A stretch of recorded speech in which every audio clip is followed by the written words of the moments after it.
Amsterdam, Dam Square, dated around 1685, drawn by Johannes Kip. People gathering and trading in front of the city hall. One can observe the various types of clothing worn by the people that are depicted by the artist, indicating their different social classes or formal positions in the city. A city which during the Dutch Golden Age developed into the world's center for trade, science and art. What if we could reconstruct the lifespan of a single inhabitant of Amsterdam? What if we could reconstruct, based on artifacts and documents that still exist, where one was born or baptized, where one was living, and with whom one interacted in day-to-day life? What if we could virtually look inside one's property to see which books, artwork and other objects one possessed? Amsterdam back then was known for the size and scale of its creative industries, especially for paintings. At its peak, there were for instance more than 300 painters working in the city, who accounted for the unprecedented painting production in various genres and styles. We don't know much about all these painters, nor about other makers and artists in the creative industries of Amsterdam. Monographies on the well-known artists such as Rembrandt exist, but information on the more common artist, diamond cutter or appraiser is still missing. This is what the Golden Agents Project aims to change. The Golden Agents Project, which is financed by the Large Investments Programme of the Netherlands Organisation of Scientific Research (NWO), is developing a sustainable research infrastructure to study relations and interactions between producers and consumers of creative goods across the long Golden Age of the Dutch Republic. In this project we unveil the lives of the common Amsterdammers while focusing on what is of continuous interest to Dutch and foreign scholars from various disciplines. This is, first, the interaction between culture makers and culture consumers, and, second, the interplay between different cultural production branches. The project will bring together distributed, both existing and new heterogeneous resources on creative industries in the Dutch Golden Age as linked open data. Linked open data, that, in most of the cases does not exist yet and thus has to be created, and if applicable, has to be transformed or enriched. Most of the data in the project comes from indices of the Amsterdam Municipal Archive. Although the data are published as open, the state and quality of the data varies to a large extent. This has to do with the history of the indexing process, or due to the format in which the data is published. In this archive, most of the inhabitants of Amsterdam have been described somehow in one of the many notarial inventories, churches' baptism or burial registries and other municipal registries that have stood the test of time.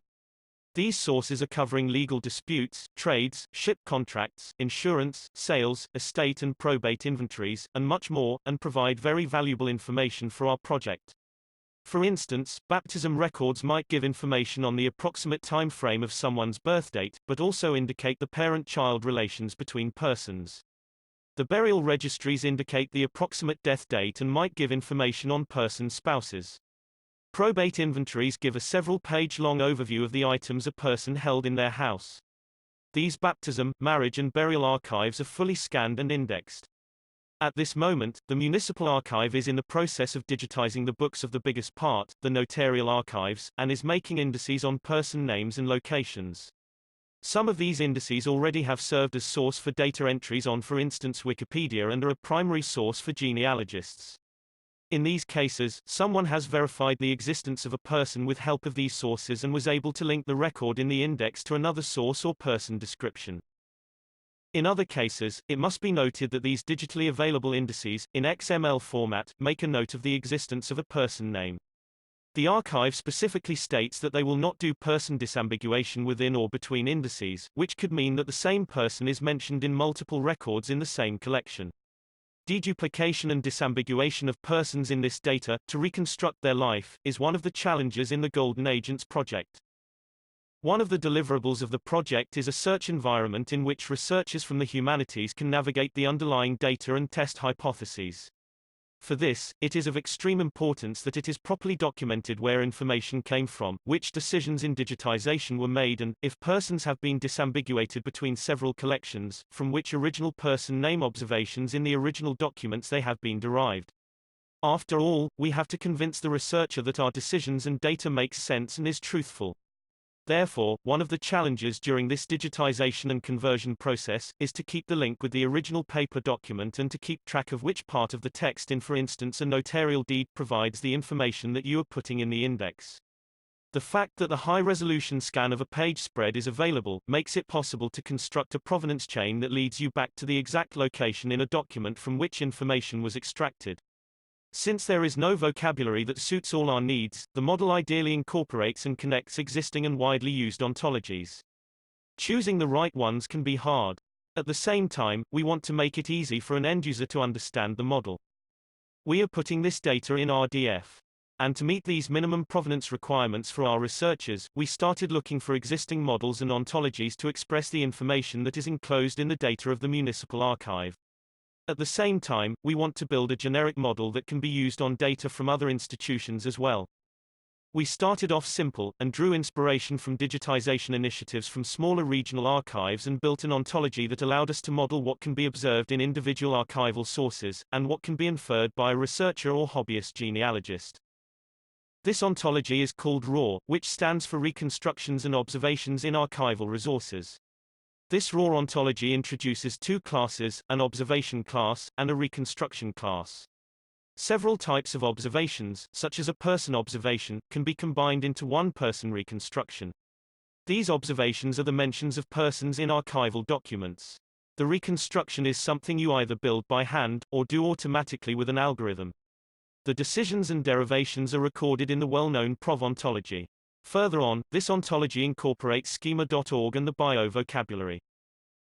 This works on a basic level, but fails to include the detailedness that we want to include in our data of the municipal archive. Therefore, we propose an extension to this model that is able to cover the types of information and provenance that we need in our research infrastructure. In addition to this distinction between an observation level and a reconstruction level, we add some more layers. First, the document or collection level contains the data that now often is expressed in the EAD, the encoded archival description format, indicating what are the collections and items, and how they are connected. Second, the observation level is split out in three different sublevels, such as a content level which covers everything that is mentioned in the provided record or document, and two extra interpretation levels. The first interpretation level we call direct interpretation, covers the creation of events and roles that are mentioned in the record explicitly. One can think here of a baptism event with witnesses as example.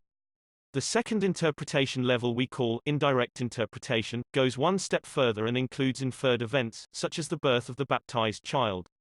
We know for sure that this happened before the baptism event took place. Third, the reconstruction level spans multiple records and connects, where possible, the individual entities that were mentioned, interpreted or inferred. Each of these levels can be expressed with minimum and detailed provenance, depending on one's needs, and allows for the inclusion of the creation history of the digital sources and indices, and pointers to the exact location in the document where a piece of information is taken from, for instance by using the selectors from the web annotation model. In addition to this, we plan to include an extra layer that allows expressing the uncertainties involved in the data, which can for instance store how trustworthy an information provider, source or interpretation really is. This can be expressed in UML as the following model. The information in documents of any type, let's say notarial registries, mentions entities, which can be persons, locations or objects, that play a specific role in the context of the document. The roles, such as groom or bride, are connected to a type of event. The entities that play these roles are modeled as instances of role players. We can illustrate this further with an example from our data. This example, taken from the intended marriage registries of Amsterdam in 1660, mention that a Jan Kuhler and a Susanna de Bock wanted to get married and went to a clerk at the city hall. The record gives information on their age and where they came from. In this case, they are 29 and 26 years old and came from Hamburg and Antwerp. They are both living in the Still Alley. Now, let us fill in the model with the information we have, on source, roles and events. This is a minimum provenance example that mimics the information given by the archive in the EAD format. The document from the previous slide that we are analyzing is located in several sub-collections of registries on baptism, marriage and burial. Each of these collections has a digital representation which can be found on the website of the archive. We differentiate between the index that is created of a set of documents, and the actual source, since the index only partially covers the information in the original paper document. We indicate that the index is made by the archive, while the specific section of the page on this particular intended marriage is created by a clerk at the city. This is as far as the EAD goes, up to the scan level, indicated here in the bottom right. Expressed in UML, this gives this model that differentiates between the paper document, the digital document and the index on the document. All of these can have digital representations, such as a searchable table on a website or an image. The second level, the content level, encapsulates the actual text that is written in the document. If we continue on the inventory book that holds our example, then we can point to a specific section of the page as our record. This section is produced in a registration event in which there are roles for the clerk, the bride, Susanna de Bock, and the groom, Jan Kuhler. In the bigger scheme of events, this event is part of the set of registration events during the time in which the city registered the intended marriages. The roles of creator, and other actors, is added to this UML overview. The role class is added for this. Further on, instances of the information class store the content of a document. The first level of interpretation, the direct interpretation, complicates things. The record here in green in the left, is a combination of the information that is given by the index, and what is given by the document itself. Each mention of an entity, such as persons or places, is expressed as a resource. Besides the registration event, we can model the event of intended marriage, due to the fact that we are dealing with a registration of an intended marriage. This type of event is always associated with the role of a bride, groom and witnesses. The references to the persons in the content of the document are transformed into resources of the type person that play one of these roles. This event is inferred from the document type, which is the registration of an intended marriage. We see this as a direct interpretation, since the record talks about this event. Information from the record, such as the age of the persons, or their home location, is expressed as properties and values on the role they play. In the bottom right of this slide, we see that the resource Jan Kuhler is the actor, playing a role of a type groom. In here, his age, home location, and other information is stored. Mapped in UML, this makes this function of the role class more clear. In order to, in a further step, disambiguate between several entities of the same type, say person, we need to store the perdurant type of information in a separate class instance. The information that comes from a specific document is only valid in the time at which the document was written. This allows us to record information such as the age of a person. The person instance hereby serves as an umbrella concept or container for an entity. The different roles that this entity plays throughout its existence allow for reconstructing the lifespan of this entity, while keeping track of the source of this information. In a second level of interpretation, we go one step further. In this slide, we infer two events, a birth event from the indicated age of the groom, and a marriage from the intended marriage. Only the role of the groom is included on this slide. We know the date of the intended marriage, which is the 10th of January 1660. We also know that Jan Kuhler was 29 years old at the time. With this information we can model a birth event that occurred somewhere between 1630 and 1631. We use properties from SEM, the simple event model, to express this. We also state that this birth event was derived from the information that we stored in the role of Jan Kuhler. Inferring the marriage event is more tricky, since we are not sure if the marriage indeed happened. All we know is that it, due to city regulations, might have occurred 3 Sundays after the intended marriage.